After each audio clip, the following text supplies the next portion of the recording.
जिस तलबा अस्सलाम वालेकुम। ब्रेकिंग न्यूज़ आपको दे रहा हूँ कि बीए और एसोसिएट डिग्री का रिज़ल्ट आ चुका है। लिंक मैं डिस्क्रिप्शन के अंदर डाल रहा हूँ, वहाँ पे जाके आप चेक कर सकते हैं कि आपका रिज़ल्ट क्या आया है।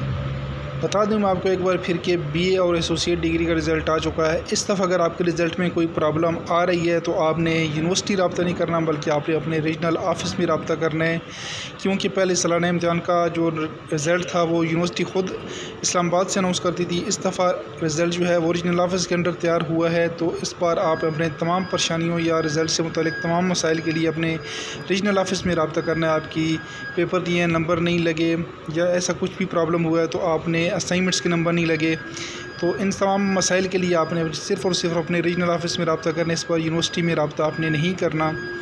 एक बार फिर आपको क्लियर कर दूं कि बीए और एसोसिएट डिग्री का रिज़ल्ट आ चुका है, जबकि बीएड का रिज़ल्ट जो है वो आ जाएगा 11 तारीख को, 11/7/2021 को बीएड का रिज़ल्ट आ जाएगा। इसके साथ मुझे दीजिए इजाज़त। अल्लाह हाफ़िज़। पाकिस्तान जिंदाबाद और अफ़वाज पाकिस्तान पाइंदाबाद।